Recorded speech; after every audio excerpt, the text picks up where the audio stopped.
Hello guys, welcome to my YouTube channel. Myself Shubham, and this is my first video. I'm a big cricket fan, diehard follower, so I thought why not start with making one of my favorite cricketers video, that is on Nasser Hussain. He's a former English cricket captain. So let's start. Well, talking about Nasser Hussain, I personally consider him as one of the cricket's greatest captains for English cricket team.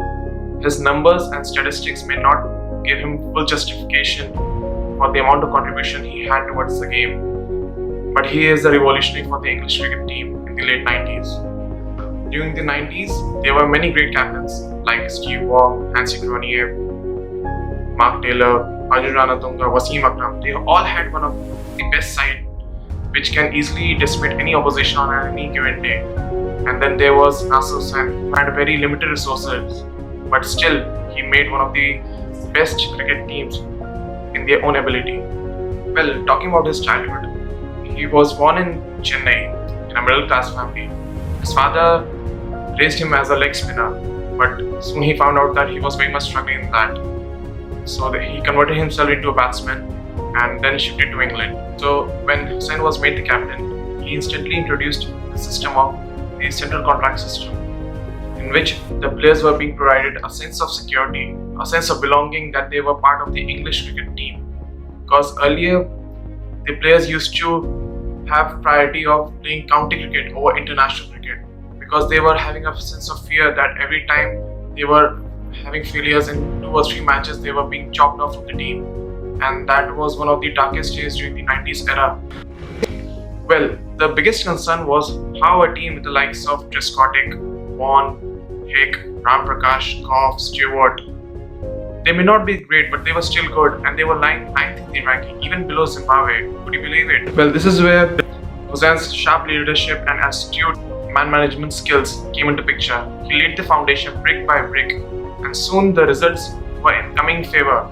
It was a gradual process altogether, but still the team was building up. Even the players were having a sense of security and a sense of belonging that they were part of the English cricket team now. He got the best out of each and every individual, and England were able to win 4 series on a trot, which included one of the historic wins in Pakistan and Sri Lanka, that too in their own den. Being an astute leader, Hussain was very much a gritty and determined batsman. He was not someone you would pay to watch, but still, the limited ability he had, he tried to make full use of it and utilized it to the fullest. Hussain wasn't successful in the one-days as much as he was in Test cricket.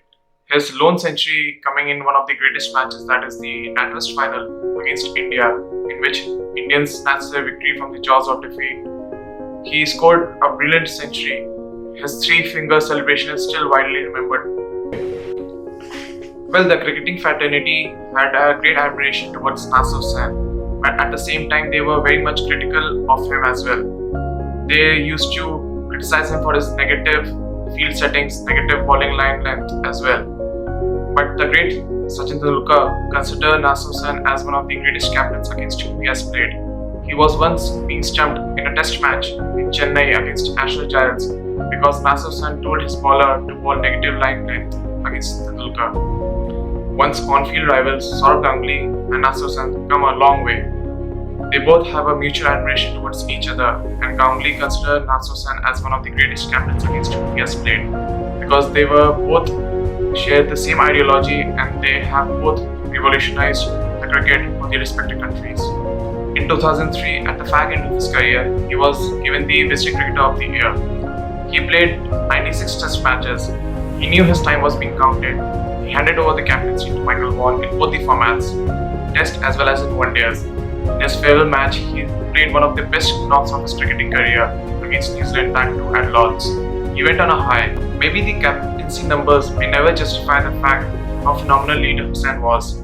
He laid the foundation brick by brick, which led to winning the Ashes in 2005 after 16 years of drought against Australia, because of this central contract system which he introduced as soon as he became the captain of the English cricket team. At present, Hussain is one of the leading cricketing commentators in the world. His insight to the game is one of the best. His commentary is par excellence, and his reading of the game with Michael Atherton during the matches is a treat to watch.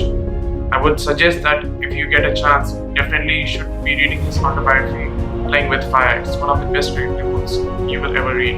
Often as a cricket follower, we tend to give more respect or more due to those players who tend to score more centuries, those captains who win more World Cups or Champions Trophy, and we forget the fact that the underrated captains, underappreciated captains like Saurav Ganguly, Nasser Hussain, Stephen Fleming, who doesn't have those much of trophies, but still they change the dynamics of their respective countries. That is why their team is at the present moment doing pretty good. So giving them much respect is equally important as well. If you really like my video, you may press the like button, subscribe and share. Thank you.